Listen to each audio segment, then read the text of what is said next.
అబద్ధపు మాటలు, గోబల్స్ మాటలు.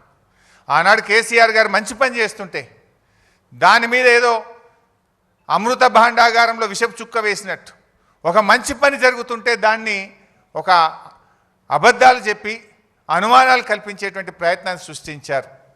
అంటే ప్రజలకు ఉపకారం చేసేది లేదు, కానీ కేవలం ప్రతిపక్షం మీద ప్రతీకారం తీర్చుకునేటువంటి ఒక ప్రయత్నం.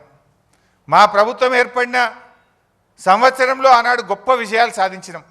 కేసీఆర్ గారు మొదటి సంవత్సరంలోనే ఎన్నో ఏళ్లుగా రైతులు, పారిశ్రామికవేత్తలు, ప్రజలు ఇబ్బంది పడుతుంటే ఒక్క సంవత్సరంలోనే విద్యుత్ సమస్య పరిష్కారం చేసి 24 గంటల కరెంట్ ఇచ్చి చూపించిండు కేసీఆర్ గారు.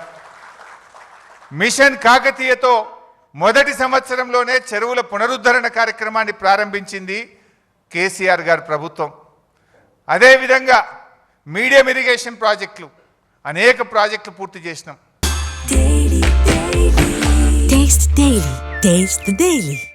పెండింగ్ ప్రాజెక్టులను రన్నింగ్ ప్రాజెక్టులుగా మార్చి లక్షలాది ఎకరాలకు నీళ్లు ఇచ్చినాం. మరి నువ్వేం చేసినవే? 2 ఏళ్ళైంది నీ గవర్నమెంట్ వచ్చి. ఒక్క చెరువు దవ్వినవా? ఒక్క చెక్ డ్యామ్ కట్టినవా? ఒక్క కాలువ దవ్వినవా? ఒక్క ఎకరానికన్నా నీళ్ళు ఇచ్చినవా అని నేను అడుగుతా ఉన్నా. మీరు ఎంతసేపు కేసులు పెట్టుడు, కమిషన్లు వేసుడు తప్ప నువ్వు యాన్నన్ను ఒక రైతుకు ఒక్క ఎకరానికి నీ 2 ఏళ్ల పాలనలో నీళ్ళు ఇచ్చినవా అని నేను అడుగుతా ఉన్నా.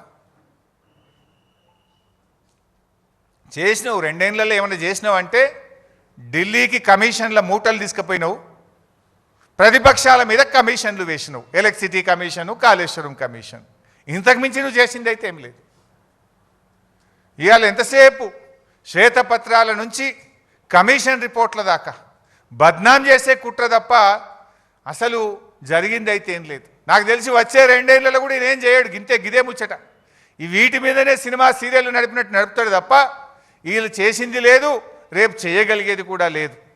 ఇవాళ ఒకటైతే మనకు స్పష్టంగా అర్థమవుతుంది, కాళేశ్వరంను పడావు పెట్టాలి, బంకచెర్లకు నీళ్లు జారగొట్టాలి, గింత కనబడుతుంది. ఎందుకంటే అది ఇమీడియట్గా రిపేర్ ఉన్నది. 2 పిల్లలు ఉంగిపోయినాయి. ఎన్డీఎస్ఏ కూడా చెప్పింది 7th బ్లాక్ను మల్లగట్టు వాడు అని చెప్పింది. అంటే దాన్ని కట్టేది లేదు, నీళ్లు వాడేది లేదు, నువ్వు కట్టద్దు, బంకచెర్లకు నీళ్లు జారాలి, మీ గురువుకు శిష్యరికం, గురుదక్షిణ చెల్లించాలి. ఈయన ఇంతకు మించి అయితే కనబడతలేదు. సరే, చరిత్రలో చాలా చూసినాం. ఆ రోజుల్లో బ్రిటిష్ కాలంలో సర్ ఆర్థర్ కాటన్ గారు ఆ రోజు బ్యారేజీలు నిర్మించారు, ధవళేశ్వరం బ్యారేజ్ నిర్మించారు. రైతులకు మేలు జరగాలని ఆయన బ్రిటిష్ ప్రభుత్వంలో కూడా కష్టపడి బ్యారేజ్ నిర్మించి గోదావరి జిల్లాలకు సాగునీరు అందించాడు. ఆ జిల్లాలను సస్యశ్యామలం చేశారు. ఆ రోజుల్లోనే బ్రిటిష్ ప్రభుత్వం కాటన్ మీద కూడా కమిషన్ వేసింది. కాటన్ మీద హెమింగ్టన్ అనేటువంటి కమిషన్ ఒకటి వేశారు. ఆ కమిషన్ 900 ప్రశ్నలు అడిగింది. ఏది బ్యారేజీ కట్టి నీళ్ళు ఇచ్చినటువంటి కాటన్ గారిని 900 ప్రశ్నలు అడిగి చాలా కాలం వేధించింది. కానీ ఏం జరిగింది లాస్ట్కు? ఇప్పటికీ కూడా సర్ ఆర్థర్ కాటన్ గారు ఆ గోదావరి జిల్లాల ప్రజల గుండెల్లో నిలబడి ఉన్నాడు. ఈరోజు కూడా ఆయనని ఇప్పటికి కూడా దేవుళ్లాగా కొలుస్తూ ఉంటారు.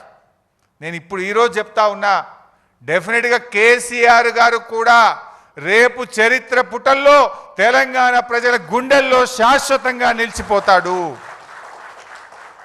ముమ్మాటికి కాళేశ్వరం తెలంగాణకు వరప్రదాయినే. తెలంగాణ భవిష్యత్తుకు ఒక గుండెకాయ లాంటిది కాళేశ్వరం ప్రాజెక్ట్.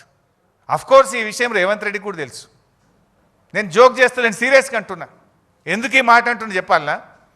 కాళేశ్వరం కూలిందనేది ఆయన్నే. మొన్న యాదాద్రి జిల్లాలో పోయి గంధమల్ల కొబ్బరికాయ కొట్టిండా లేదా? గంధమల్ల ఏంటిది? Continuation of Kaleshwaram. మరి కూలిందనేది నువ్వే, గంధమల్ల ప్రాజెక్టు కొబ్బరికాయ కొట్టేది నువ్వే, కూలిందనేది నువ్వే. మూసీకి నేను కాళేశ్వరం నీళ్లు మల్లన్న సాగర్ నుంచి తెస్తా అని 6,000 కోట్ల రూపాయలకు టెండర్లు ఫైనల్ చేసినావా లేదా? మరి కాళేశ్వరం కూలిందంటావు, కాళేశ్వరం నీళ్లు 6,000 కోట్ల రూపాయలతో తెచ్చి మూసీలో పోస్తా అని టెండర్లు ఎట్లా ఫైనల్ చేస్తావు బిడ్డ? అంటే నువ్వు అబద్ధాలు చెప్తున్నావు, గోబలు చెప్తున్నావు. సో